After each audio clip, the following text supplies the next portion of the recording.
আচ্ছা, আসসালামু আলাইকুম। আবার শুরু করলাম। হ্যাঁ, তাহলে আজকে আমাদের কোষ বিভাজন দ্বিতীয় অধ্যায় প্রথম পত্রে। তো দেখো, কোষ বিভাজনের কিন্তু নাম তিনটা ভাগে ভাগ করা হয়, এটা তোমরা জানো, কিন্তু ভিন্ন নামগুলো অবশ্যই মনে রাখতে হবে। হ্যাঁ, কারণ অ্যাডমিশনে কিন্তু এই ভিন্ন নামগুলা বেশি আসে। মাইটোসিস না আসে মাইটোটিক আসে, বুঝা গেল কি? তারপরে অ্যামাইটোসিস না আসে অ্যামাইটোটিক আসে। আবার একই ভাবে এটাও কিন্তু ভিন্ন নামে রাখা হয়, এটাকে বলা হয় মায়োটিক। মায়োটিক, তাহলে এই ভিন্ন নামগুলো মনে রাখতে হবে। আর অ্যামাইটোসিসের কিন্তু আরেকটা নামে রাখা হয় ক্যারিওস্টেনোসিস। ক্যারিওস্টেনোসিস, এটাও মনে রাখতে হবে। হ্যাঁ, অন্য বইয়ে এটা আছে, ঠিক আছে? তাহলে এগুলো সবই মনে রাখতে হবে, অ্যাডমিশনে কিন্তু আসে। হ্যাঁ, আচ্ছা, তাহলে এখন দেখো, এখন আমরা একটু ধারাবাহিকভাবে আলোচনা করব। প্রথমে আমরা মূল বিষয়টা একটু জানবো, যেমন মাইটোসিস। তো আসলে মাইটোসিস নামকরণটা হয়েছিল কিভাবে? যে মাইটোস মানে হলো সুতা, আর সিস বা ওসিস মানে হলো পদ্ধতি। তার মানে সুতা তৈরি পদ্ধতি, অর্থাৎ যে কোষ বিভাজনে সুতা তৈরি হয়, যে কোষ বিভাজনে সুতা তৈরি হয়, অর্থাৎ এরকম ধরনের সুতা দেখতে পাই আমরা কোষ বিভাজনের সময়। এরকম সুতা তৈরি হয়, এরকম সুতা তৈরি হয়, এরকম সুতা তৈরি হয় বলে এই পদ্ধতিকে বলা হয় সুতা তৈরি পদ্ধতি। এই পদ্ধতিকে বলা হয় কি? সুতা তৈরি পদ্ধতি। সুতা তৈরি হওয়ার কারণে এরকম নাম হয়েছে। হ্যাঁ, কিন্তু এখানে খেয়াল করো, এটাকে অ্যামাইটোসিস বলা হয়। আবার ক্যারিওস্টেনোসিস কেন বলা হয়? কারণ এখানে বলেই দিচ্ছে অ্যামাইটোসিস। অ্যামাইটোসিস, এ মানে হলো অ্যাবসেন্ট, এ মানে হলো অ্যাবসেন্ট, মাইটোস মানে হলো সুতা, আর সিস মানে হলো পদ্ধতি। অর্থাৎ যে পদ্ধতিতে কোনো সুতা তৈরি হয় না, যে পদ্ধতিতে কোনো সুতা তৈরি হয় না। বুঝা গেল কি? এগুলো একটু নোট করো, কারণ বইয়ে ভাবে নাই তো, এই কারণে কেন এরকম নাম হলো। হ্যাঁ, তাহলে এ মানে অ্যাবসেন্ট, অর্থাৎ এখানে অনুপস্থিত থাকে সুতা, কারণ এখানে সুতা তৈরি হয় না। এখানে জাস্ট কি হয়, এই যে নিউক্লিয়াসটা আছে, এই নিউক্লিয়াসটা সংকুচিত হয়, লম্বা লম্বা বরাবর সংকুচিত হয় এবং কোষ ঝিল্লি ভিতরের দিকে ঢুকে আসে। পরে দুটো কোষ আলাদা হয়ে যায়, পরে দুটো কোষ আলাদা হয়ে যায়। তাহলে এখানে কোনো সুতা তৈরি হয় না। কোনো সুতা তৈরি না হয়ে, কোনো সুতা তৈরি না হয়ে দুটো কোষ আলাদা হয়ে যায়, মানে একটা কোষ থেকে দুইটা কোষ হয়ে যায় কোনো সুতা তৈরি না হয়ে। সেজন্য এরকম তোমাদের ওইটা কি সবার দেখা হচ্ছে ফর্মটাতে? না, এখানে স্যার ওই সামনে ওখানে হয়নি, সামনে হয়নি। যারা হচ্ছে নিয়মিত আসবা একটানা 2 মাস, তার জন্য পুরস্কার থাকবে। 2 মাস করবো না 3 মাস করবো? 2 মাসই থাকবে পুরস্কার। পুরস্কার হচ্ছে দামি কলম দেওয়া হবে, পড়াশোনা রিলেটেড দিতে হবে, পড়াশোনা রিলেটেড দিয়ে রাখবে। মানে যে আর কি 2 মাসে একদিনও মিস করবে না। আজকে থেকে শুরু হলো, আর আজকে থেকে শুরু। সবার কি হয়েছে? এটা সবার হয়েছে না? তুমি একটু দেখবা যে নাম প্রেজেন্টটা 2 মাস মানে 24 দিয়ে যদি একদম মিস না করে সেটা পুরস্কার দিতে হবে।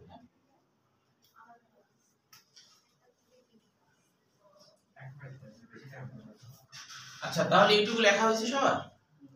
আচ্ছা, তাহলে আমরা বুঝলাম যে মাইটোসিস নামকরণ কেন হয়েছে। তাহলে এটা এমন একটা কোষ বিভাজন যে কোষ বিভাজনে সুতা তৈরি হয়, সেজন্য এর নাম মাইটোসিস। আর এটার নাম কেন অ্যামাইটোসিস? কারণ এ মানে অ্যাবসেন্ট, যেখানে কোনো সুতা তৈরি হয় না, সুতা তৈরি ছাড়াই একটা কোষ থেকে দুটা কোষ হয়ে যায়, এজন্য এর নাম হলো অ্যামাইটোসিস, তাই না? আর মিওসিস নামকরণ কেন হয়েছে? কারণ এবি এরকম এরকম আর কি। মিউস মানে হলো হ্রাসমূলক বা কমে যাওয়া, হ্রাসমূলক বা কমে যাওয়া। তাহলে কি কমে যায়? কোষের যে ক্রোমোসোম আছে সেই ক্রোমোসোম কমে যায়। ধরো একটা কোষে যদি 46টা ক্রোমোসোম থাকে, তাহলে নতুন যে কোষ হবে সেই কোষে 23টা করে ক্রোমোসোম হয়ে যায়। তাহলে এখানে কি হয়, মিওসিসে কিন্তু দুইটা বিভাজন হয়। প্রথম বিভাজনের সময় দেখা যায় ক্রোমোসোম অর্ধেক হয়ে যায়। এই যে অর্ধেক হয়ে যাচ্ছে এই জন্য এর নাম হলো হ্রাসমূলক বা কমে যাওয়া। ঠিক আছে, এটা হলো মূল আলোচনা। এবার আমরা বইয়ে আসি। হ্যাঁ, দেখো বইয়ের মধ্যে প্রথমে আমাদের লাগবে কোনটা, কোষ বিভাজন কাকে বলে। এটা হলো কোষ বিভাজন কাকে বলে, এটা ঢাকা বোর্ড 21 সালে আসছিল।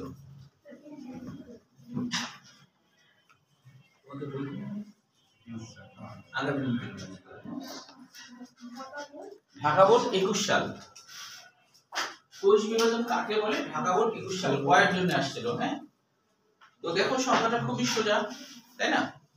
বই কিন্তু আনবা, কারণ এই যে এমসিকিউ দাগানো, হ্যাঁ, কোনটা কোন বোর্ডে আসছে বা কোনটা মেডিকেল অ্যাডমিশনে আসছে, কোনটা বিশ্ববিদ্যালয় অ্যাডমিশনে আসছে, ওগুলো দাগাই দিলে মানে তোমাদের পড়তে ভালো লাগবে যে এটা তো ইম্পর্টেন্স, এটা বেশি পড়বো, তাই না? এরকম আর কি। এই জন্য বই প্রতিদিন নিয়ে আসবে, বই থুয়ে আসবে না। হ্যাঁ স্যার, ঢাকা বোর্ড 21 কয়ের জন্য আসছিল। আচ্ছা, তাহলে দেখো এটা খুব সোজা। এখানে হলো যে এই যে বোল্ড করা যে অংশটা আছে সেটা দ্বিতীয় নম্বর লাইন থেকে, যে প্রক্রিয়ায় জীবকোষ বিভক্তির মাধ্যমে একটি থেকে দুইটি বা চারটি কোষের সৃষ্টি হয় তাকে কোষ বিভাজন বলে। আমরা জানি একটা কোষ থেকে বিভাজিত হয়ে দুইটি বা চারটি হয়, কারণ আমরা জানি মাইটোসিস কোষ বিভাজনে দুইটা হয় কিন্তু মিয়োসিসে চারটা হয়, কারণ মিয়োসিসে কিন্তু এখানে আবার বিভাজন হবে, তাই না? আবার বিভাজন, এটা তোমরা জানো, এটা আমরা বিস্তারিত আলোচনার সময় তখন দেখাবো। তাহলে এখানে দেখা গেল কি চারটা কোষ হয়ে গেল, একটা বিভাজিত হয়ে চারটা হয়েছে, তাই না? আর মাইটোসিস হলে কিন্তু তা হয় না, মাইটোসিসে কিন্তু সমীকরণিক বিভাজন বলা হয়। সমীকরণিক মানে কি? সমানকরণ। সমীকরণিক এর বাংলা করলে কি দাঁড়ায়? সমানকরণ। হ্যালো নাকি বড় কারো কারো ঠান্ডা লাগে, কারো কারো গরম।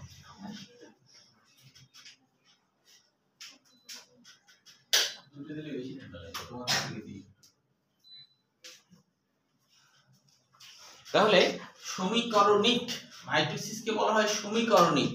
হ্যাঁ, মানে কি? সমানকরণ। মানে সমানকরণ বলতে ধরো এটা হলো 46টা ক্রোমোসোম যুক্ত আছে, তো এইটাই বিভাজিত হয়ে আবার নতুন দুইটা কোষ হবে, সেই দুইটা কোষেও 46টাই ক্রোমোসোম থাকবে। তাহলে এই কোষটাই বিভাজিত হয়ে দুটো কোষ হয়েছে, সেই ক্ষেত্রে কি হয়েছে যে এই কোষটা যেমন ছিল এই দুইটা কোষ হচ্ছে ওরকমই। তাহলে এই জন্য এর নাম হলো সমানকরণ। হ্যাঁ, তাহলে যে কোষ বিভাজন নাম কেন হচ্ছে, যে যেহেতু যে বিভাজনে কি হচ্ছে একটা কোষ বিভাজিত হয়ে দুইটি বা চারটি কোষে বিভক্ত হয়, সেটাই হলো কোষ বিভাজন। বানায় লিখতে পারো দুটো বা চারটা, এই এর বেশি হবে না, দুটো হবে অথবা চারটা হবে। তাহলে এটা জ্ঞানমূলক কোশ্চেন পড়বা। তারপরে দেখো এমসিকিউর জন্য ওয়াল্টার ফ্লেমিং, এটা সাল সহ লাগবে। ওয়াল্টার ফ্লেমিং যে 1882 খ্রিস্টাব্দে সামুদ্রিক স্যালামান্ডার কোষে প্রথম কোষ বিভাজন লক্ষ্য করেন। স্যালামান্ডার হলো সরীসৃপ জাতীয় আর কি, অর্থাৎ সরীসৃপদের মধ্যেই পড়ে আর কি। হ্যাঁ, সরীসৃপ মানে সাপ জাতীয়, সাপ জাতীয়, তবে দেখতে টিকটিকির থেকে একটু বড় লাগে আর কি। হ্যাঁ, টিকটিকির থেকে একটু বড় সাইজের হয়, গিরগিটি বা টিকটিকি আছে না, তার থেকে একটু বড় সাইজের হয়। মানে বলতে পারো টিকটিকি আর ব্যাং এর মাঝামাঝি একরকম দেখতে হয়। হ্যাঁ, একটু লম্বাটে হয়, ব্যাং তো অত লম্বা না। তাহলে এটা হলো আমেরিকাতে এটা পাওয়া যায়, আমাদের দেশে নাই আর কি। আমেরিকা মহাদেশে এই স্যালামান্ডার পাওয়া যায়। হ্যাঁ, এই আচ্ছা স্যার, হ্যাঁ বলো। বিষাক্ত না, বিষাক্ত না। হ্যাঁ, হ্যাঁ আমেরিকা সমুদ্রে পাওয়া যায়। হ্যাঁ, এবার দেখো, এবার একটু খেয়াল করো, এবার হচ্ছে কোষ বিভাজন, এটা তো আলোচনা হয়ে গেল। এখন অ্যামাইটোসিসের ক্ষেত্রে এই যে একটা কথা আছে ক্যারিওস্টেনোসিস, তো ক্যারিওস্টেনোসিস নামকরণটা কেন হয়েছিল? কারণ দেখো ক্যারিওস্টেনোসিস নামকরণটা হয়েছে, ক্যারিয়ন মানে নিউক্লিয়াস, ক্যারিয়ন মানে হলো নিউক্লিয়াস, ক্যারিয়ন মানে নিউক্লিয়াস। হ্যাঁ, আর স্টেনো মানে সংকোচন,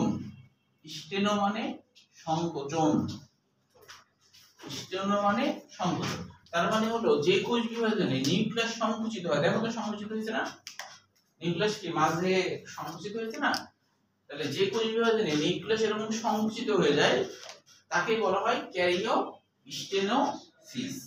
বুঝতে পেরেছো কেন এরকম নাম হয়েছে?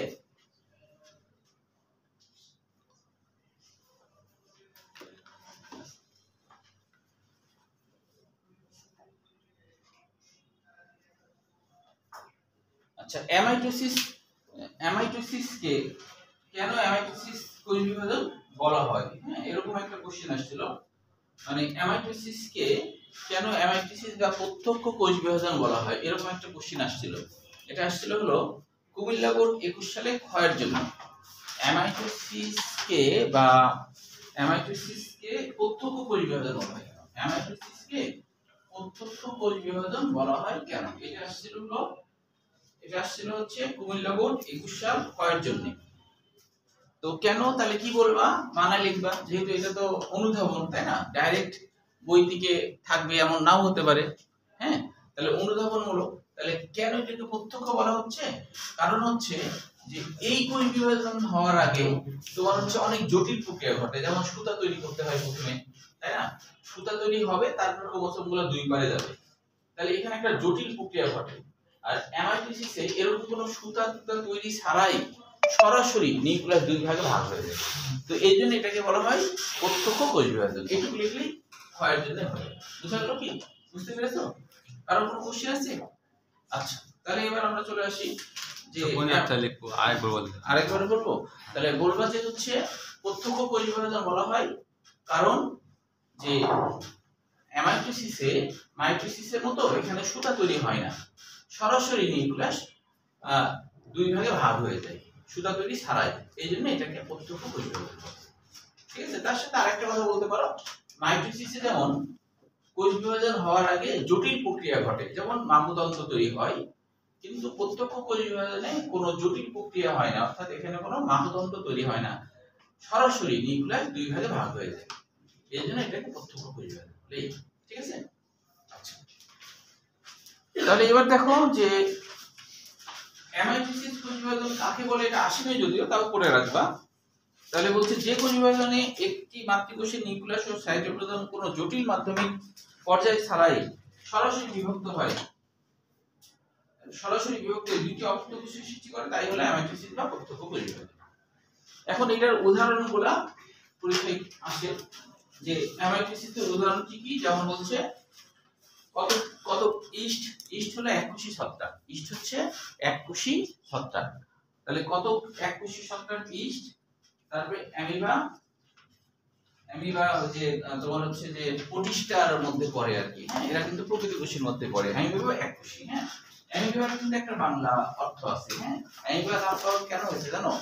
কারণ অ্যামিবার বাংলা অর্থ হলো পরিবর্তনকারী। কারণ অ্যামিবা সে হলো স্বাভাবিকভাবে ধরো গোল দেখতে, কিন্তু যখন সে কোনো খাদ্য খাবার গ্রহণ করে তখন সে ঘনবৎ তৈরি করে ফেলে, তার সাইজ চেঞ্জ করে ফেলে, খাওয়া হয়ে গেল আবার স্বাভাবিক গোল হয়ে থেকে গেল। এই জন্য অ্যামিবার বাংলা অর্থ পরিবর্তনকারী। তার মানে কি? পরিবর্তনকারী জীব, যে নিজেকে পরিবর্তন করতে পারে, এটাই হলো অ্যামিবা। হ্যাঁ, আচ্ছা, তাহলে প্রভৃতি এককোষী জীবে এই প্রকার কোষ বিভাজন ঘটে। ব্যাকটেরিয়ার দ্বিবিভাজন প্রক্রিয়াও কতটা অ্যামাইটোসিসের মতোই। আমরা ব্যাকটেরিয়াতে সেখানে যাই আমরা দেখব যে দ্বিবিভাজনটা কেন অ্যামাইটোসিসের মতো। আচ্ছা, এবার দেখো যে স্টার্নবার্গার এর মধ্যে অ্যামাইটোসিস প্রক্রিয়া থেকে জটিল ও উন্নত কোষ বিভাজন পদ্ধতির উৎপত্তি হয়েছে। এটা এমসিকিউ জন্য পড়ব। এবার আমরা চলে আসি সমীকরণিক কোষ বিভাজন বা মাইটোসিস কোষ বিভাজন। তাহলে এখানে আমাদের যেটা লাগবে সেটা হলো, দেখো চতুর্থ নম্বর লাইনে ক্যারিওকাইনেসিস পাইছো? চতুর্থ নম্বর লাইনে ক্যারিওকাইনেসিস কাকে বলে? এটা সিলেট বোর্ড 23 সালে আসছিল।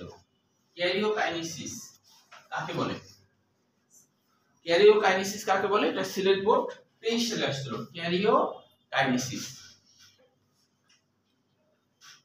ক্যারিওকাইনেসিস, ঠিক আছে? তাহলে সিলেট বোর্ড আসছিল 23 সাল কয়ের জন্য। তো তাহলে ক্যারিয়ন মানে তো নিউক্লিয়াস, তাই না? ক্যারিয়ন মানে কি? নিউক্লিয়াস। কাইনেসিস মানে বিভাজন, অর্থাৎ নিউক্লিয়াসের বিভাজন। তাহলে নিউক্লিয়াসের বিভাজনকে ক্যারিওকাইনেসিস বলে, নিউক্লিয়াসের বিভাজনকে ক্যারিওকাইনেসিস বলে। বুঝা গেল? সোজা না? ক্যারিয়ন মানে তো নিউক্লিয়াস, নিউক্লিয়াসের বিভাজনকে ক্যারিওকাইনেসিস বলে। ঠিক আছে? এবার দেখো এরপরে বলা হচ্ছে একই সাথে আমরা সাইটোকাইনেসিসটাও করে রাখবো, যে সাইটোপ্লাজমের বিভাজনকে সাইটোকাইনেসিস, সাইটোপ্লাজমের বিভাজনকে সাইটোকাইনেসিস। এবার হলো কোষ বিভাজন, মাইটোসিস কোষ বিভাজন কাকে বলে? এটা আসছিল কুমিল্লা বোর্ড 21 সাল। মাইটোসিস কোষ বিভাজন কাকে বলে? এটা আসছিল কুমিল্লা বোর্ড 21 সালে। স্যার কাইনেসিস মানে কি বলছেন? বিভাজন। আসলে কাইনিন মানে বিভাজন, সেখান থেকে কাইনেসিস, সিস মানে পদ্ধতি, মানে বিভাজনের পদ্ধতি। কাইনিন, হ্যাঁ, কাইনিন মানে বিভাজন। ল্যাটিন শব্দ কাইনিন, ল্যাটিন শব্দ কাইনিন।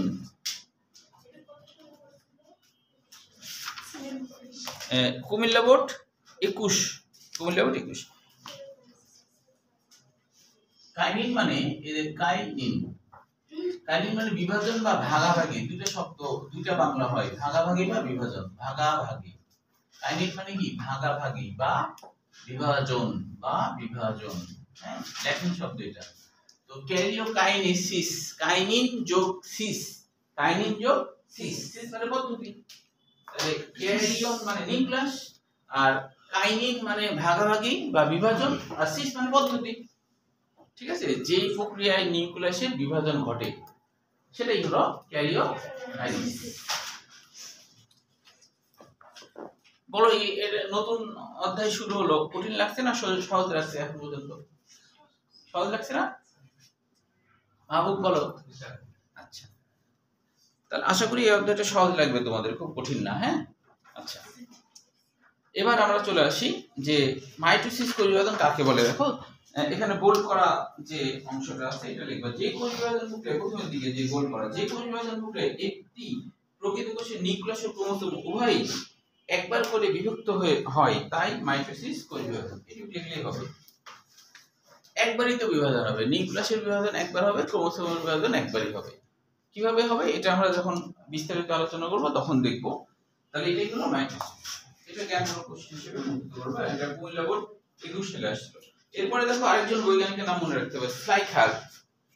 স্লাইখার নাম দেন ক্যারিওকাইনেসিস, মানে ক্যারিওকাইনেসিস নামকরণটা কে করেন?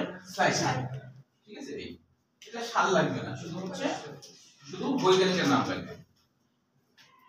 এবার দেখো মাইটোসিস কোথায় ঘটে, এটা এমসিকিউ। মাইটোসিস কোথায় ঘটে? মাইটোসিস ঘটে কোথায়? দ্বিতীয় নম্বর লাইন থেকে লেখা আছে, উদ্ভিদের কাণ্ড বা তার শাখা প্রশাখার শীর্ষ, মূলের বধিষ্ণু শীর্ষ, মানে একবারে বাইরের দিকে অংশে। ক্যাম্বিয়াম, ক্যাম্বিয়ামের সরল বাংলা অর্থ কি জানো? রূপান্তরিত ভাজক টিস্যু। ক্যাম্বিয়ামের সরল বাংলা অর্থ রূপান্তরিত ভাজক টিস্যু। ক্যাম্বিয়ামের সরল বাংলা অর্থ রূপান্তরিত ভাজক টিস্যু বা রূপান্তরিত ভাজক কোষ বললেও হবে। হ্যাঁ, রূপান্তরিত ভাজক কোষ মানে এটাও এক ধরনের ভাজক কোষ, তবে এটা রূপান্তরিত, আকৃতিতে একটু বড় হয়ে যায়। যে ভাজক কোষটা স্বাভাবিক ভাজক কোষের থেকে আকৃতিতে একটু বড় হয়ে যায় তাকে বলা হয় ক্যাম্বিয়াম। এই জন্য এর বাংলা অর্থ রূপান্তরিত ভাজক কোষ বা ভাজক টিস্যু। অনেকগুলো হয়তো তাই টিস্যু। ক্যাম্বিয়াম আবার বৃদ্ধি হবে। হ্যাঁ, ক্যাম্বিয়াম এরকম হয়, দেখো কেমন হয় দেখো। মনে করো উদ্ভিদের কোষ বিভাজন হচ্ছে, তো উদ্ভিদের কোষ বিভাজন হওয়ার সময় যেটা হচ্ছে, একের পর এক কোষ বিভাজন হচ্ছে, এরকম করে আগার দিকে তো বাড়ে। হঠাৎ করে দেখা যায় যে ভাজক, এরা কিন্তু উপরে যেটা সেটাই ভাজক কোষ, হঠাৎ করে একটা ভাজক কোষ আকৃতিতে বড় হয়ে যায়। হ্যাঁ, তাহলে এখন বড় হওয়ার পর এইবার এ কিন্তু জাইলেম এবং ফ্লোয়েম তৈরি করতে উপযোগী হয়ে যায়। তাহলে যে এ হলো কেন ক্যাম্বিয়াম রূপান্তরিত ভাজক কোষ, কারণ এও তো বিভাজনই ঘটাচ্ছে, স্থায়ী টিস্যু দ্বারা তার বিভাজন ঘটায় না। তাহলে এই জন্য এটাকে বলা হচ্ছে রূপান্তরিত ভাজক কোষ, যে কি করতে পারে? জাইলেম এবং ফ্লোয়েম তৈরি করতে পারে, জাইলেম এবং ফ্লোয়েম তৈরি করতে পারে। এটা আমরা 8 অধ্যায় শিখবো, ফার্স্ট পার্টে 8 অধ্যায় আছে। হ্যাঁ, তাহলে এই যেহেতু এও তো বিভাজন ঘটায় কিন্তু আকৃতিতে বড় হয়ে গেছে এবং অন্য কিছু করছে, অন্য কোষ তৈরি করছে, তাই এর নাম রূপান্তরিত ভাজক কোষ বা ভাজক টিস্যু। অনেকগুলো হয়তো তাই। ঠিক আছে, আচ্ছা, তারপর বলছে যে প্রভৃতি অঞ্চলে মাইটোসিস হয়ে থাকে। জীবদেহের সকল অঙ্গ প্রত্যঙ্গ মাইটোসিস প্রক্রিয়ারই ফল। তারপর বলছে জননাঙ্গের গঠন এবং বৃদ্ধিও মাইটোসিস প্রক্রিয়ার মাধ্যমেই ঘটে থাকে। ঠিক আছে, আর কি এখানে না বোঝার কোনো শব্দ থাকলো? নাই তো নাকি? আচ্ছা, এখানে না বোঝার কোনো শব্দ নাই। ঠিক আছে, তাহলে এবার দেখো, এবার হলো মাইটোসিসের বৈশিষ্ট্য। যে কোনো তিনটা ক্ষয়ের জন্য পড়বা, সহজ থেকে পড়বা। যেমন দেখো এখানে আছে 1 নম্বর পয়েন্টে, এই কুকলে প্রতিটি ক্রোমোসোম লম্বালম্বী তথা অনুদৈর্ঘ্যে দুইটি ক্রোমাটিডে বিভক্ত হয়। ক্রোমাটিডের কথা মনে আছে? ক্রোমাটিডের কথা মনে আছে কি? হ্যাঁ, এই তো সুন্দর, ধন্যবাদ। পঞ্চমী বললা তাই না? হ্যাঁ, তার মানে আজকে ওদিকে অ্যাডমিশনের যদি পরীক্ষা থাকলে হয়ে যেত টিএনসি তে, মনে আছে পঞ্চমী। অর্থাৎ ক্রোমোসোম স্বাভাবিক যখন স্থির থাকে, ক্রোমোসোম কিন্তু তখন একটা সিঙ্গেল হয়ে থাকে, কিন্তু যখনই বিভাজিত হওয়ার সময় হয় তখন ক্রোমোসোম কিন্তু এরকম ডাবল হয়ে যায় এবং এর একটা বিন্দু থাকে, ডাবল হয়ে যায়। তো যখনই ডাবল হয়ে যায় তখন এই অর্ধেককে বলা হয় ক্রোমাটিড, কারণ ক্রোমাটিডের বাংলা অর্থ হলো ক্রোমোসোমের অর্ধেক, ক্রোমাটিড। আবার এই অর্ধেককেও বলা হয় ক্রোমাটিড, দুই অর্ধেককেই বলা হয় ক্রোমাটিড। ক্রোমাটিডের বাংলা অর্থ ক্রোমোসোমের অর্ধেক, ক্রোমোসোমের অর্ধেক, ক্রোমোসোমের অর্ধেক। ক্রোমাটিডের বাংলা অর্থ ক্রোমোসোমের অর্ধেক। অর্ধেক না, এই গোটাটাই কিন্তু একটা ক্রোমোসোম। যতক্ষণ লেগে থাকবে ততক্ষণ পর্যন্ত এটা একটি ক্রোমোসোম, যতক্ষণ লেগে থাকবে ততক্ষণ এরা একটি ক্রোমোসোম, যতক্ষণ লেগে থাকবে, দুটো একসাথে লেগে থাকবে ততক্ষণ পর্যন্ত এটা একটাই ক্রোমোসোম। আলাদা হলে তখন দুইটা ক্রোমোসোম। যতক্ষণ এই মিডল পয়েন্টের সাথে এরা লেগে থাকবে ততক্ষণ পর্যন্ত এরা একটা ক্রোমোসোম। একটা ক্রোমোসোমে দুইটা সুতা দেখছে না, তাহলে এর অর্ধেক সুতাকে বলবো ক্রোমোসোমের অর্ধেক, বাকি অর্ধেকে বলবো ক্রোমোসোমের অর্ধেক। বুঝতে পেরেছো? চারটা সুতা দেয় না, চারটা না, গোটাটাই একটা সুতা। না, ওই আপনার হচ্ছে ভাগগুলো। হ্যাঁ, এই ভাগগুলো চারটা, তাই বলছো? হ্যাঁ। ও না, চারটা না, এই এখান থেকে গোটাটা একটা, এখান থেকে গোটাটা একটা। বাহু বলা হয় যে এটা একটা বাহু, এটা একটা বাহু। হ্যাঁ, আলাদা হয়ে যেত, মানে মাঝখানে ওই পুরো গোল জিনিসটা বোঝা যায়। ও আসলে এটা হলো প্রথম অধ্যায়ে কিন্তু আলোচনা হয়েছে, আবার একটু দেখো তাহলে গোল জিনিসটা কোথায় যায়। আসলে গোল জিনিসটা কি হয়? গোল জিনিসটা হলো যে ক্রোমোসোম মানে তো ডিএনএ আর হিস্টোন প্রোটিন, তো ওই গোল যে জিনিসটা আর কি, হ্যাঁ, সেটা হলো এরকম ভাবে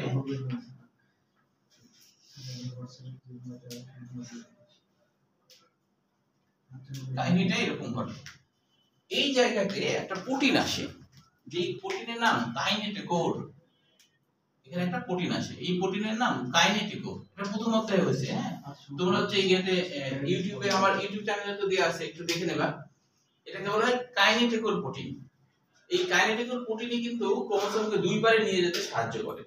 তো এই এত কিছুকে আমরা এরকম গোল করে দেখাই, বুঝতে পারছো? এত কিছুকে আমরা গোল করে দেখাচ্ছি, কিন্তু ভিতরে তো অনেক কাহিনী আছে। হ্যাঁ, তো এটাকে কাইনেটোকোর বলে। এই প্রোটিনটা ক্রোমোসোমকে দুই পারে নিয়ে যেতে সাহায্য করে এই। হ্যাঁ, আচ্ছা, তাহলে ক্রোমোসোমের অর্ধেক। তারপর বলছে সহজ সহজ দিকে পড়বা, 4-5টা একটু সহজ আছে, মানে ছোট করে আছে। অপত্য কোষের ক্রোমোসোমের সংখ্যা মাতৃকোষের ক্রোমোসোমের সংখ্যা সমান থাকে। অপত্য কোষ বৃদ্ধি পেয়ে মাতৃকোষের সমান আয়তনের হয়। অর্থাৎ অপত্য কোষ বৃদ্ধি পেয়ে সমান আয়তন হয় কিভাবে? যে প্রথম যখন বিভাজিত হয়, মনে করো এই কোষটা বিভাজিত হচ্ছে, তখন তো মাঝ বরাবর বিভাজিত হয়, তখন তো ছোট হয়। প্রাথমিক অবস্থায় কি হয়? ছোট হয়।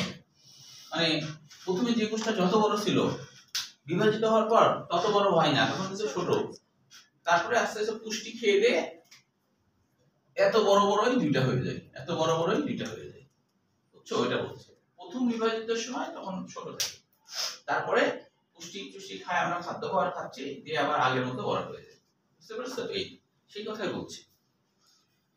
তাহলে মাইটোসিসের বৈশিষ্ট্য ক্ষয়ের জন্য পড়বা। এবার আমরা চলে আসি কোষ চক্র ও ইন্টারফেস সম্পর্কে। কোষ চক্র কাকে বলে? এটা কিন্তু ময়মনসিংহ 23 সালে ক্ষয়ের জন্য আসলো। কোষ চক্র কাকে বলে? ময়মনসিংহ 23 সাল, ময়মনসিংহ 23 সাল ক্ষয়ের জন্য, ময়মনসিংহ 23 সাল ক্ষয়ের জন্য। বুঝতে পেরেছো? ময়মনসিংহ 23 সাল ক্ষয়ের জন্য। তাহলে কোষ চক্র কি জিনিসটা বলছে, কোষ সৃষ্টি এর বৃদ্ধি পরবর্তীতে আবার বিভাজন। তার মানে হচ্ছে যে যেমন একটা উদ্ভিদের ছোট্ট একটা চারা মনে করো বিশাল বড় বট গাছ হয়ে যায় না, তার মানে কি ওরা তো বিভাজনের মাধ্যমেই বট গাছ হয়, তাই না? তাহলে প্রথম বিভাজনে ছোট্ট থাকে, পুষ্টি টুষ্টি খায়, মাটির তলে পুষ্টি খায়, বড় হয়, যে আবার বিভাজিত হয়।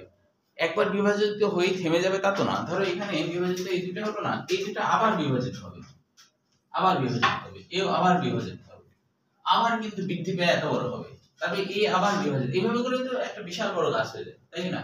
তাহলে তো হতো না, তাই না? যে ছোট্ট একটা চারা বীজ ওর মধ্যে থেকেই বিভাজিত হয়ে হয়ে বিশাল বড় গাছ হচ্ছে না? তো আমরা একসময় যাই করছিলাম, বিভাজিত হয়ে হয়ে তো আমরা এরকম হয়ে গেছি, তাই না? তো এইটাই বলছে যে কোষ সৃষ্টি হওয়ার পর এর বৃদ্ধি ঘটে, মানে প্রথম কোষটা যত বড় ছিল তত বড় হয়, তারপর কি হয় বলছে, তারপর আবার বিভাজন ঘটে। তাহলে এখানে কিন্তু তিনটা বিষয় কোষ চক্র বলতে, কোষ সৃষ্টি এর বৃদ্ধি এবং পরবর্তীতে বিভাজন, এই তিনটি কাজ যে চক্রের মাধ্যমে সম্পূর্ণ হয়, চক্রাকারে হয় তাকে বলা হয় কোষ চক্র বা সেল সাইকেল। এটা মনে রাখতে পারো, ভুলে গেলে সিকোয়েন্সটা মনে রাখতে হলে এভাবে সব বি। তাহলে দেখো সৃষ্টি, বৃদ্ধি, বিভাজন মনে রাখার জন্য টেকনিকটা লিখে রাখতে পারো, খাতায় লিখে রাখতে পারো, কিভাবে তুমি মনে রাখবা। সব বি,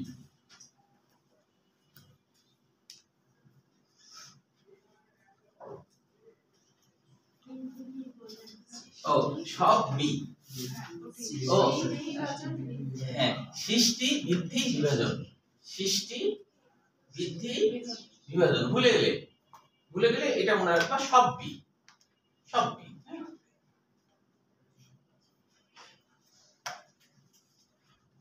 লিখতে সবাই আগে বলছে। আচ্ছা, তাহলে এবার দেখো, এবার হচ্ছে কোষচক্র কাকে বলে, এটা গুরুত্বপূর্ণই। ময়মনসিংহ 23 সালে ক্ষয়ের জন্য আসলো, আরো অন্যান্য বোর্ডেও আসছে, সবগুলা লিখতে গেলে তো অনেক হবে, তাই আমি একটা দুটো লিখছি যেগুলো বোর্ড পরীক্ষায় আসে। আচ্ছা, এরপরে দেখো আরেকটা এমসিকিউর জন্য, হাওয়ার্ড ও পেল্ক এই কোষচক্রের প্রস্তাব করেন, মানে এই কোষচক্রের কথাটা বলেন প্রথম কে, হাওয়ার্ড ও পেল্ক। ইয়ে লাগবে না, সাল লাগবে না, সাল আসে না, যেগুলো সাল আসবে সেটা আমি বলে দেবো। হ্যাঁ, একজন, চতুর্থ নম্বর লাইনে, পরের লাইনে, একজন প্রাপ্তবয়স্ক ব্যক্তির দেহে 100 ট্রিলিয়ন কোষ থাকে, যেখানে 1 trillion is equal two 1 lakh crore. তাহলে চিন্তা করো, 1 trillion is equal two 1 lakh crore, আর সেখানে আমাদের আছে কতটা, 100 ট্রিলিয়ন, তাহলে কত কোষ, তাই না? কত কোষ,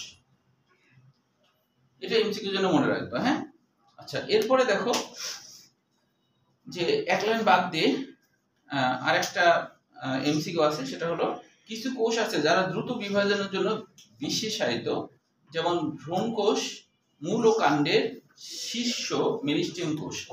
মেরিস্টেমের বাংলা অর্থ হলো বিভাজনে যে সক্ষম হয়, বা মেরিস্টেমের আরেকটা বাংলা অর্থ ভাজক কোষ। তোমরা লিখতে পারো মেরিস্টেম মানে ভাজক কোষ, মেরিস্টেম মানে ভাজক কোষ। মেরিস্টেম কথাটা আসছে, মেরিস্টেমের আসল বাংলা অর্থ, আসল ইংরেজি শব্দটা হলো ডিভিসিবল,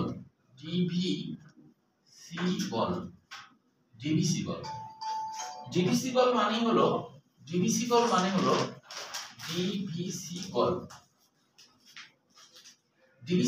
হলো বিভাজনে সক্ষম। তাহলে মেরিস্টেম মানে ভাজক কোষ বা বিভাজনে সক্ষম, ডিভিসিবল মানে হলো ভাজক কোষ বা বিভাজনে সক্ষম।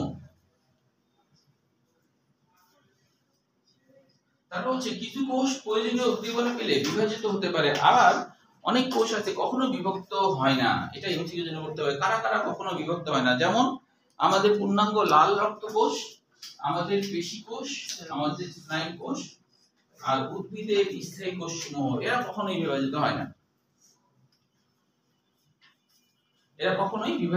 না, বুঝতে গেল?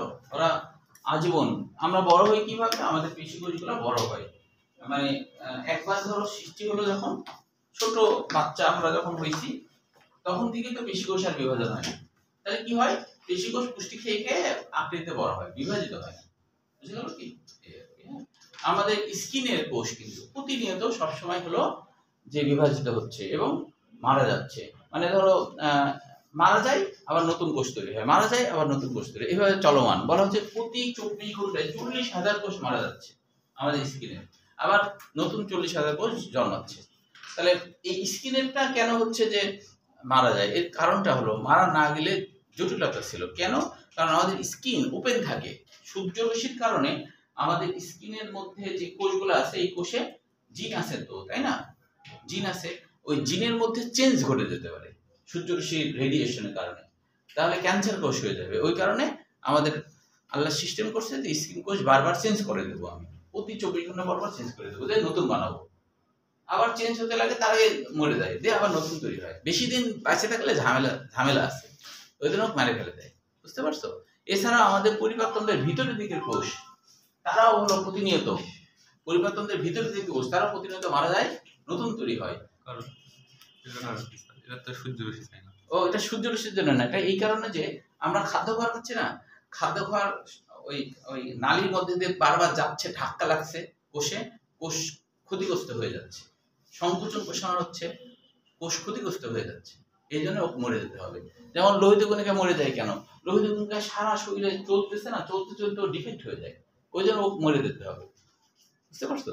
পেশি কোষ তো ভিতরের দিকে থাকে, ও ওরকম ঘটনা ঘটে না, ওর হচ্ছে সমস্যা নেই, বুঝছো? ওই জন্য ওর দরকার নেই। আর স্কিন তো সবসময় মারা গেলে আবার তৈরি হচ্ছে। হ্যাঁ, তো এটাই বলছে যে কেউ কেউ কারা কারা কখনোই বিভাজিত হয় না। এখন দেখো এখানে এমসিকিউর জন্য যে কোষ চক্র দুটি ধাপে সম্পন্ন হয়, এটা একটা এমসিকিউ। একটা হলো এম ফেজ বা মাইটোটিক ফেজ বা বিভাজন ফেজ, আর হচ্ছে দুইটি বিভাজনের মধ্যবর্তী অবস্থাকে ইন্টারফেজ দশা বলে। তাহলে ইন্টারফেজ দশা মানে প্রস্তুতিমূলক দশা, আর এম ফেজ মানে বিভাজন দশা। তাহলে কোষের যে কোষ চক্র, এটাকে দুইটা ভাগে ভাগ করা হয়, এটা মনে রাখবা।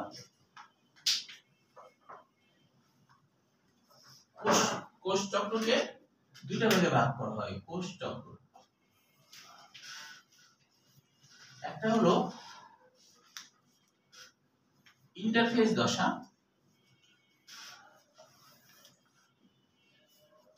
ইন্টারফেজ দশা মানে প্রস্তুতিমূলক দশা, প্রস্তুতিমূলক দশা, প্রস্তুতিমূলক দশা, প্রস্তুতিমূলক দশা, প্রস্তুতিমূলক দশা। আরেকটা হলো বিভাজন দশা বা এম ফেজ বা মাইটোটিক ফেজ। হ্যাঁ, এরই অপর নাম হলো বিভাজন দশা। তাহলে কোষ চক্র দুটা ভাগে ভাগ করা হয়। একটা হলো প্রস্তুতিমূলক দশা, অর্থাৎ কোষ যখন বিভাজিত হতে চায় তখন তাকে অনেক প্রস্তুতিমূলক কাজ করতে হয়, অনেক প্রস্তুতিমূলক কাজ করার পর তাকে বিভাজন হয়। প্রস্তুতিমূলক দশাতেই সময় বেশি লাগে, বিভাজন দশা বেশি সময় লাগে না। প্রস্তুতি কমপ্লিট হয়ে গেলে শুরু হয়ে যায়, হ্যাঁ, মানে বিভাজন শুরু হয়ে যায়। আচ্ছা, এবার আমাদের লাগবে হচ্ছে 3 লাইন পরে দেখো, কোষ চক্রের মোট সময়ের মাত্র 5 থেকে 10 ভাগ ব্যয় হয় এম ফেজে। মানে এম ফেজ যেটা, সেখানেই কিন্তু সময় কম লাগছে। দেখো 5% থেকে 10% সময় লাগে এম ফেজে। আর ইন্টারফেজ দশা, প্রস্তুতিমূলক দশাতে কিন্তু 90% থেকে 95% সময় লাগে। এটা কিন্তু মেডিকেল অ্যাডমিশনও আসছে, হ্যাঁ, বেশ কয়েকবার আসছে, এটা মনে রাখবা। হ্যাঁ, তো এটা মনে রাখা, উল্টা পাল্টা যেন না হয়, মনে রাখবে এইভাবে যে দেখো আমাদেরও কিন্তু প্রস্তুতি নিতে সবসময় বেশি সময় লাগে না। যেমন ধরো তোমরা পরীক্ষা যখন দিবা তখন তো মাত্র 3 ঘন্টার পরীক্ষা দিবা, পরীক্ষা যখন দিবা মাত্র 3 ঘন্টার পরীক্ষা দিবা, কিন্তু পড়াশোনা করতেছো 2 বছর ধরে, তাহলে প্রস্তুতি বেশি না? 18 মাস। হ্যাঁ, তা অবশ্য ঠিক, 18 মাস। তোমাদের ইন্টারভিউর সময় কম, 18 মাস ধরে, কিন্তু 3 ঘন্টার জন্যই তো 18 মাস, তাই না? তো আবার অন্যান্য অনেক কাজ দেখবা, প্রস্তুতি কিন্তু সবসময় বেশি মানে সময় লাগে, তাই না? যেমন হলো তোমার যদি পাশের বাসায় দাওয়াত থাকে, মনে করো একবার পাশের বাসায়, হয়তো 1 মিনিট লাগবে, কিন্তু তোমার দাওয়াত থাকলে তোমার যেতে লাগবে 1 মিনিট, কিন্তু প্রস্তুতি নিতে অনেক সময় লাগবে না?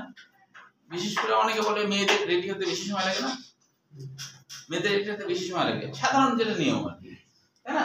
অবশ্যই তারা আর কি হয়তো বা কেউ কেউ হয়তো কম সময় লাগতে পারে, কিন্তু ম্যাক্সিমাম দেখা যায়। হ্যাঁ, আমার মাদেরকে দেখছি বা আমার ওয়াইফকে দেখছি যে দেরি হতে রেডি হতে দেরি হয়, তা আমি দুইজনকে দেখছি, তাহলে আমি বুঝতে পারছি যে মেয়েদের বেশি দেরি লাগে, তাই না? তো তাহলে এই মানে যেতে লাগবে 1 মিনিট, কিন্তু দেখো প্রস্তুতি নিতে অনেক সময় লাগছে না? অনেক সময় লাগছে। আর অনেক সময় ছেলেরা বলে রেডি হতে আমার 2 মিনিট লাগে, কিন্তু দেখা যাচ্ছে একটা মেয়ে রেডি হতে আধা ঘন্টা লাগে, তাই না? তো তাছাড়া আরো প্রস্তুতি আছে, যেমন তুমি যে পাশের পাশে দাওয়াত খেতে যাবা, গিফট কিনতে হবে না? তাহলে গিফট কিনতে হবে, সেটার জন্য একটা প্রস্তুতি নিতে হবে। যদি ভালো গিফট দাও, মানে সোনার টোনার কিছু দাও, তাহলে তো আরো আগে তোমাকে ব্যাংক থেকে টাকা তুলতে হবে, টাকা বাসায় না থাকলে অনেক জটিলতা না? তার মানে কি, প্রস্তুতি সব সময় মনে রাখবা বেশি সময় লাগে, উল্টা পাল্টা যেন না হয়, বিভাজন সবসময় কম সময় লাগবে। যুদ্ধের জন্য প্রস্তুতি কত বছর ধরে নিতে থাকে সব দেশ, তাই না? তাই কি না? বাংলাদেশে ধরো যুদ্ধ তো হয় না, কিন্তু প্রস্তুতি তো নিচ্ছেই, টাকা পয়সা তো খরচ করছে, তাই না? কবে যুদ্ধ হবে সেই আশায়। যখন যুদ্ধ হবে তখন তখন কি বেশি বেশি দিন লাগবে? বিশেষ করে প্রতিবেশী দেশ বলতে ধরো ভারতের সাথে যদি যুদ্ধ হয়, তাহলে কি যুদ্ধ কি বেশি দিন টিকবে? বেশি দিন টিকবে না, তাই না? ভারতের অনেকে বলে যে বাংলাদেশকে নাকি আধা ঘন্টায় দখল করে নেবে, ভারতের অনেক এরা বলে তাই। হ্যাঁ, তাহলে প্রস্তুতি নিচ্ছে কত বছর ধরে, আর আধা ঘন্টায় বলে দখল করবে। হ্যাঁ, এই বলে চট্টগ্রাম দখল করবে নাকি 5 মিনিটে, তাই বলে। হ্যাঁ, একদিন ওই ময়ূক আছে না, ময়ূক একদিন বলছে যে বাংলাদেশে একজনের সাথে কথা হচ্ছে, তো বাংলাদেশে একজনের সাথে কথা হচ্ছে, তখন বলছে যে চুপ চুপ, বেশি কথা বলবেন না, বেশি কথা বললে রাত্রে ঘুমায় থাকবেন, পরের দিন সকালে দেখবেন আপনার মাথার কাছে ভারতের আর্মিরা অস্ত্র নিয়ে দাঁড়ায় আছে। তাই বলছে, মানে মানে দেশ দখলে যাবে জানতে পারবে না। তো অনেক আগে করে দিত, তাই না? কোষ চক্র বলা হচ্ছে, কোষ বোঝার নাম। ও চক্র এই কারণে বলে চক্রাকারে ঘটছে, কারণ দেখো চক্রাকারে কেন ঘটছে, ধরো এই কোষটা, হ্যাঁ না না, ওটা বুঝতে পারি। এটা তো ইন্টারফেস দশা, ইন্টারফেস হচ্ছে বিভাজনের একটা পর্যায়, তাই না? পর্যায়, হ্যাঁ। কোষ বিভাজনের অবস্থা না বলে কোষ চক্র বলছে না? ও কোষ চক্র বলার কারণটা হলো যে দেখো চক্র মানে তো চক্রাকারে ঘটে, তাই না? তো এই কোষটা যখন বিভাজিত হলো, এই কোষটা বিভাজিত হয়ে এর কাজ তো শেষ হয়ে গেল না, এই কোষটা বিভাজিত হয়েছে, আবার কিন্তু বিভাজনে যাবে। তাহলে একটা কোষ কিন্তু একবার যে বিভাজিত হয়ে সমাপ্ত হয়ে গেল তা না, এটা পর্যায়ক্রমিকভাবে চক্রাকারে চলতেই থাকে, এই জন্য এটাকে কোষ চক্র বলছে। হ্যাঁ, এটা ওই যে হাওয়ার্ড ও পেল্ট এই কথাটা বলেছিলেন, সেই অনুযায়ী আমরা এটা বলি আর কি। আচ্ছা, এরপরে দেখো যে আরেকটা এমসিকিউ, এখানে কিছু বোল্ড করা শব্দ লেখা আছে, সেটা একটু আমরা পড়ে নিই। যে কোনো নির্দিষ্ট সময় দেহের মাত্র অল্প সংখ্যক কোষ মাইটোসিস পর্যায়ে থাকে, অধিকাংশ সময় অধিকাংশ কোষই ইন্টারফেজ পর্যায়ে থাকে। মানে বেশিরভাগ সময়, যেহেতু ইন্টারফেজ দশা অনেক দীর্ঘ সময়, তাহলে বেশিরভাগ কোষই দীর্ঘ সময় থাকে, তাই না? যেমন স্টুডেন্ট বেশিরভাগ সময়ই তো পড়াশোনার উপরে থাকে, পরীক্ষার তো কমই দেয়, তাই না? পরীক্ষা কম দেয়, তাহলে বেশিরভাগ সময় সেই বোর্ড পরীক্ষা হবে কবে, সেটাই তো মেন পরীক্ষা। তাছাড়া তো অধিকাংশ, তোমার যদি প্রতিদিনই বোর্ড পরীক্ষা থাকতো তুমি বিরক্ত হয়ে তুমি পড়াশোনায় ছেড়ে দিতে, তাই না?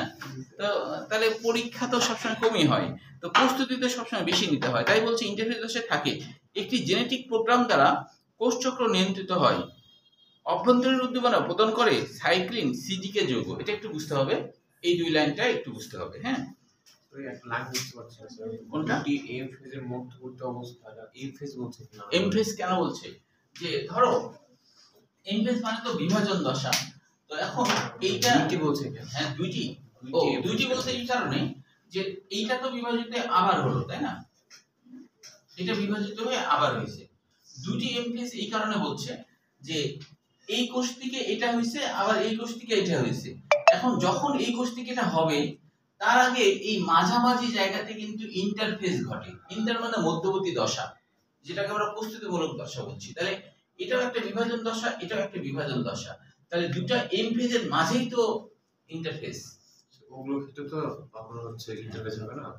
হ্যাঁ, উপরটার ক্ষেত্রে তো ইন্টারফেস হবে না, সেটা তো হবেই, না হলে তো হবেই না, কিন্তু হচ্ছে এইখানে এটা ধরো শুরুর দিকে বলছে যে এটা যখন বিভাজন শুরু করলো, ইন্টারফেসের কথা বলছে না, এখানে আগে হয়েছে মনে করো, এ যখন প্রথম বিভাজন শুরু করলো তখন এই কোষগুলো তৈরি করছে, তারপরে এ আবার বিভাজিত হয়ে এটা তৈরি করছে, যখনই এ বিভাজিত হতে চাই তখন এর হচ্ছে প্রস্তুতিমূলক দশা আবার হয়। এই অর্থে বলছে যে দুটা এম ফেজ, এটাও একটা এম ফেজ, এটাও একটা এম ফেজ, মানে এটাও একটা বিভাজন দশা, এটাও একটা বিভাজন দশা। দুই বিভাজন দশার মাঝে ইন্টারফেজ দশা, দুই বিভাজন হওয়ার মাঝেও এখানেও কিন্তু প্রস্তুতিমূলক দশা হয়। এটা হচ্ছে হ্যাঁ। আর কারো কোনো কোশ্চেন আছে? আচ্ছা, তাহলে এইটা একটু বুঝতে হবে যে বলছে দেখো অভ্যন্তরীণ উদ্দীপনা প্রদান করে, প্রথমে বলছে জেনেটিক প্রোগ্রাম দ্বারা কোষচক্র নিয়ন্ত্রিত হয়, অভ্যন্তরীণ উদ্দীপনা প্রদান করে সাইক্লিন সিডিকে যৌগ। তো ব্যাপারটা কি একটু খেয়াল করো, কখন কোষ বিভাজিত হবে, কখন কোষ বিভাজিত হবে? ধরো তোমার হাতে, হ্যাঁ হাতে ধরো আঘাত লেগে একটা কোষ মারা গেছে। তো আমাদের কোষের সিস্টেম হলো আমার শরীরে যতগুলা কোষ আছে, যতগুলাই কোষ মারা যাক না কেন তার নিচের কোষগুলা বিভাজিত হয়ে আমার সমতা আনবে। ধরো আমার হাতে মনে করো 10টা কোষ আছে, 10টা কোষ আছে, মনে করো 10টা কোষ। হঠাৎ করে এই কোষটা মনে করো মরে গেছে, যেই মাত্র মরে যাবে এ বিভাজিত হয়ে আমার এখানে একটা কোষ তৈরি করে দেবে। একসাথে সব মারা যায়, একসাথে সব মারা গেলে তো আমরা মারা দেবো, তাহলে একসাথে সবাই মারা গেলে তো আমরাই মারা দেবো। এই যেমন কিছু ক্ষেত্রে, যেমন ধরো তোমার হাত যদি কেটে পড়ে যায় তাহলে তো ওটা আর বিভাজিত হবে না, কারণ কি এখানে আমাদের মাংস বেশি তো আর বিভাজিত হয় না, তাই না? কিন্তু উপর থেকে ধরো চামড়া ছিঁড়ে গেল, এটা বিভাজিত হবে, বিভাজিত হয়ে আবার পূরণ হবে। কিন্তু তোমার পেশি কোষ যদি নষ্ট হয়ে যায় ওটা কিন্তু বিভাজিত হয় না। যাদের ধরো গুলি টুলি লাগে না তাদের গর্ত হয়ে থাকে, ওখানে ওই উপর যে একটা চামড়া হয় কিন্তু মাংস বেশি আর নতুন করে তৈরি হয় না। তো এখন হচ্ছে যে ওই জন্য তো পুরা হাত কেটে গেলে তো নতুন হাত হয় না, ওই কারণে হয় না, বুঝছো? কারণ ওখানে তো পেশি কোষের ব্যাপার আছে, ওরা তো আর বিভাজিত হবে না, তখন আর ওখানে বাড়বে না। কিন্তু চামড়া কাটলে ওটা হবে। তো এখন ধরো একটা কোষ মারা গেছে, তখন এ বুঝতে পারে যে এ যখন মারা যাবে, এখানকার পাশের কোষটা যখন মারা যাবে, ধরো আমি দুইটা কোষ দিয়ে দেখাই, ধরো এই একটা কোষ আর এই একটা কোষ। যদি এই কোষটা মারা গেলে এর ভিতর থেকে বিভিন্ন রাসায়নিক উপাদান বের হয়। কোষটা যখন মারা যায় ওর মধ্যে থেকে বিভিন্ন রাসায়নিক উপাদান বের হয়, ওই রাসায়নিক উপাদান বের হলে ওই রাসায়নিক উপাদানগুলো ভিতরে যে নিউক্লিয়াস আছে না, ওই নিউক্লিয়াসে চলে যায়। নিউক্লিয়াসে চলে গেলে নিউক্লিয়াসের মধ্যে তো ডিএনএ আছে, ক্রোমোসোম ডিএনএ আছে, ডিএনএ এর মধ্যে জিন আছে, ওই রাসায়নিক উপাদান জিনের সাথে টাচ লাগলেই জিন তখন অ্যাক্টিভ হয়ে যায়। তখন সে বুঝতে পারে যে আমাকে বিভাজিত হতে বলছে, আমার বড় ভাই মারা গেছে, বড় ভাই না সমান ভাই মারা গেছে, বুঝতে পারে। তখন এই জন্য বলছে কোষ বিভাজন হয় জেনেটিক প্রোগ্রাম দ্বারা, কারণ ওই জিনই কিন্তু অ্যাক্টিভ হয়েছে, ওই বাইরের উদ্দীপনা ওখানে যখন লাগে তখন ওই জিনটা অ্যাক্টিভ হয়ে যায়, যে জিনটা বিভাজনে দায়িত্ব পালন করে ওই জিনটা অ্যাক্টিভ হয়ে যায়। তখন ও বুঝে যে মানে আমার উপরে যে ছিল সে মারা গেছে, তাহলে আমাকে বিভাজিত হতে হবে।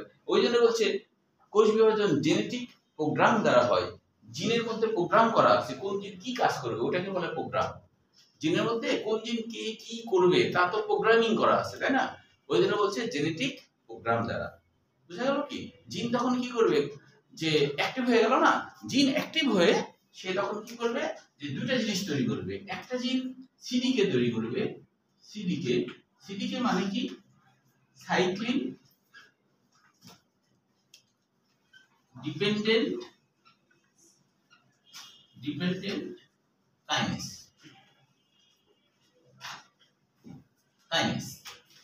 আর আরেকটা জিন কি করবে, শুধু সাইক্লিন প্রোটিন তৈরি করবে,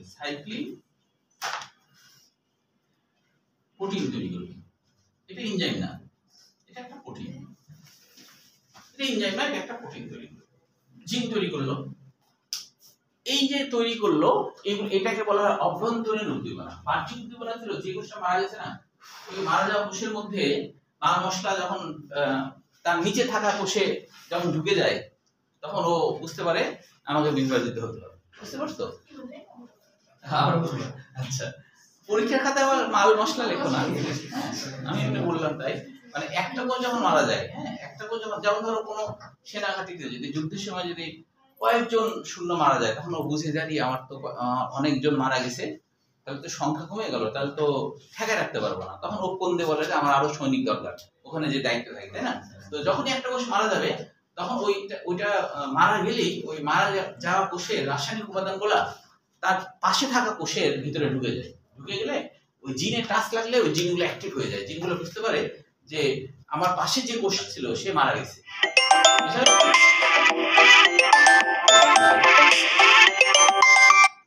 বুঝা গেল কি?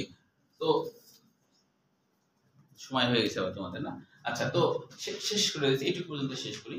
তো এখন হচ্ছে তখন সে জিন অ্যাক্টিভ হয়ে কি করবে, সাথে সাথে দুইটা জিন অ্যাক্টিভ হয়। একটা জিন কি করে, সাইক্লিন প্রোটিন তৈরি করে, আর আরেকটা জিন সাইক্লিন ডিপেন্ডেন্ট কাইনেজ। দেখো কাইনেজ এস আছে, তাই না? এস মানে কি, এনজাইম। কাইনেজ এস আছে না? স্যার এখানে একটা কথা বলছে যে, হ্যাঁ বলো কি? একটা কথা বলছে সিডিকে শুধু, আর নিষ্কাটটা ও এটা পরের পৃষ্ঠায় আছে। হ্যাঁ, এটা পরের পৃষ্ঠায় আছে, পরের পৃষ্ঠায় আছে, আমি একবারে বলে দিচ্ছি। তো এখন এই সিডিকে, এটা তো একটা এনজাইম। এই প্রোটিনটা এই এনজাইমকে অ্যাক্টিভ করে, এই জন্য এর নাম হচ্ছে সাইক্লিন ডিপেন্ডেন্ট কাইনেজ। মানে কাইনেজ এনজাইমটা নির্ভর করে সাইক্লিন প্রোটিনের উপর, বুঝলি? এই এনজাইমটা নির্ভর করে, ডিপেন্ডেন্ট মানে কি, নির্ভর করে সাইক্লিন প্রোটিনের উপর। তখনই অ্যাক্টিভ হয়ে যায়, তখন ওই কোষ বিভাজনের কাজটা শুরু হবে। আচ্ছা, আজকে এই পর্যন্ত থাক, আগামী দিন আমরা আবার বিস্তারিত আলোচনা করব। হ্যাঁ, সাইক্লিন প্রোটিনের উপরে নির্ভর করে, ওই জন্য এরকম নাম হয়েছে।